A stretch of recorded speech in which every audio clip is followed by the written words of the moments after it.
సిద్ధులు వద్దు అని చెప్పేవాడే అసలైన జ్ఞాని.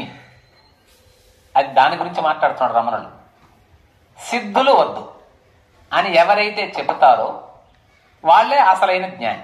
ఏమంటున్నారు చూద్దాం. నేను భక్తుడు అభ్యాసం కంటే అనుగ్రహం ఎక్కువ శక్తివంతం కాదా? మహర్షి గురువు అవిద్య నిర్మూలనానికి మాత్రమే సాయం చేస్తాడు. ఆత్మ సాక్షాత్కారాన్ని నీ చేతికి అందిస్తాడా? ఇది 2 లైన్లే, చాలా ఘాట్ అయినటువంటి మాటలు. మనకేమో 2 మాటలు మాట్లాడినట్టుగా ఉంది.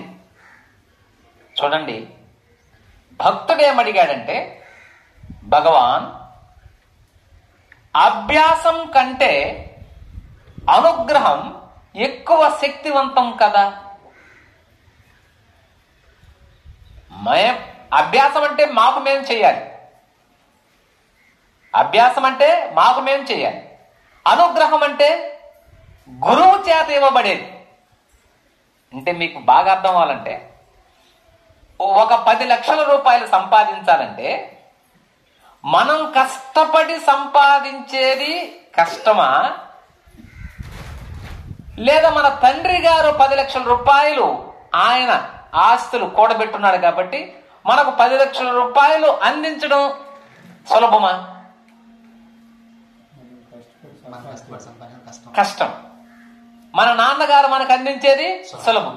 ఆ విధానంగా శిష్యుడు అడిగాడు, భక్తుడు అడుగుతున్నాడు, భగవాన్ మేమే కష్టపడి అభ్యాసం చేసి ఆత్మ సాక్షాత్కారాన్ని పొందడం కంటే మీలాంటి అత్యున్నతమైన గురువుల అనుగ్రహం ఉంటే చాలదా? చూడండి, బాగా వినాలి. ఇది ఇలాంటివి మన జీవితానికి ఉద్దేశించబడ్డటి. ఏదో కాకమ్మ కథలు చెప్పుకొని వెళ్ళేది, ఏదో మోక్షం నేను ఇస్తాను పోండి అనేది, అవన్నీ రమణులు ఒప్పుకోరు. ఇది ఈ సిద్ధాంతం ఒప్పుకోరు. శ్రీ రమణులు అసలు ఒప్పుకోరు. దానికి ఆయన ఏమన్నాడు? ఆయన గురువు అవిద్య నిర్మూలనానికి మాత్రమే సాయం చేస్తాడు. అయిపోయింది. దాని అర్థం ఏమన్నాయినా, అవిద్య నిర్మూలనానికి మాత్రమే సాయం చేసేవాడే అసలు సిసలైన గురువు. నాయన నీకు పలాని కష్టాలున్నాయి, దాని గురించి ఏం బెంగ పెట్టుకోబాకు, నాకు హిమాలయాల్లో ఒక సాధు ఉన్నాడు, ఆయన రప్పిస్తాను, మీ ఇంట్లో హోమం వేపిస్తాను, ఒక రాగి రేకి మీ ఇంటి ముందర తగిలిస్తాను అని చెప్పాడో నిజ గురువా అబద్ధపు గురువా? అబద్ధము గురువు. నిజ గురువు ఏం చెప్తాడంటే, కష్టం వచ్చిందా కష్టపడాల్సిందే నాయన, పూర్వజన్మములో నువ్వు చేసినటువంటి కర్మ తప్పదు. దానికి కోట్ చేస్తాడు ఆయన. శ్రీ రమణుల వారికి క్యాన్సరు, శ్రీ రామకృష్ణ పరమహంసకి క్యాన్సరు, వివేకానంద స్వామికి బీపీ షుగరు గుండె జబ్బు, మలయాళ స్వామికి క్యాన్సరు. మరి వీళ్ళంతా మహాత్ములు కాదా? మరి వాళ్ళంతా వాళ్ళకి శక్తి లేదా తప్పించుకోవడానికి? కాదు.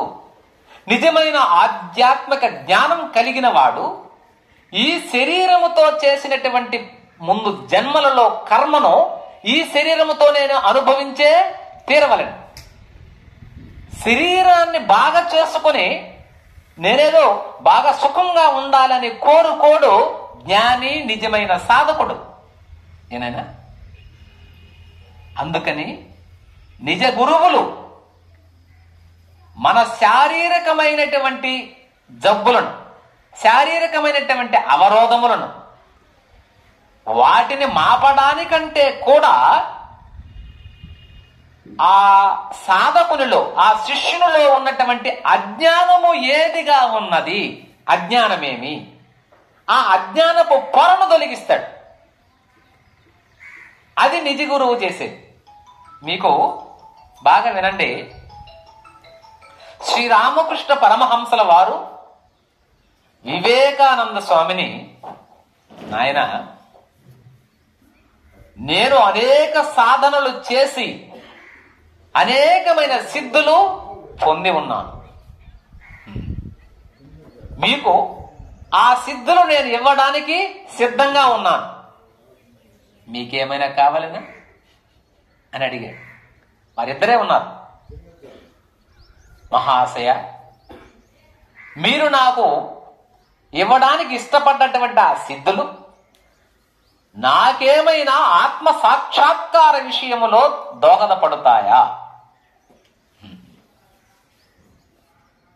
నాయన, ధర్మ బోధ ప్రచార కార్యక్రమాలలో ఏదో కించిత్ అవేమైనా సహాయపడవచ్చునేమో గాని ఆత్మ సాక్షాత్కార విషయంలో ఏమాత్రం అవి సాయపడవు.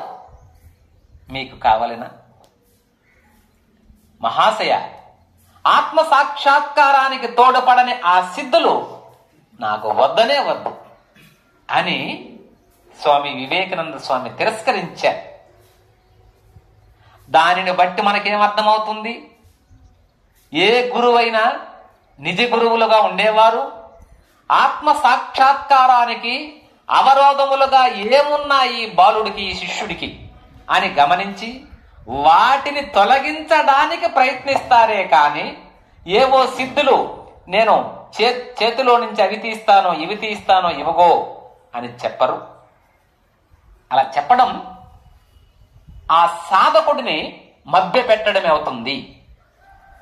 అలాంటి వాటి మీద వ్యామోహం వద్దు అని చెప్తానే అలాంటివి ఎలా ఇస్తాం? అంతే కదా. అలాంటి వద్దు అని చెబుతూనే అలాంటివి ఎలా ఇస్తారు? ఎవరు? శ్రీ రమణులు ఒప్పుకోరు దాన్ని.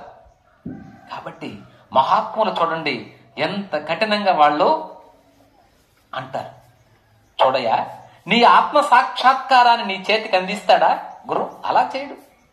ఆ ఎవరాదో లేదా తొలగించి పొమ్మంటాడు, సాధన నిన్నే చేయమంటాడు అని శ్రీ రమణ భగవానులు చాలా శ్రద్ధతో ఆ యొక్క సమాధానాన్ని ఆ శిష్యుడికి చెప్పాడు.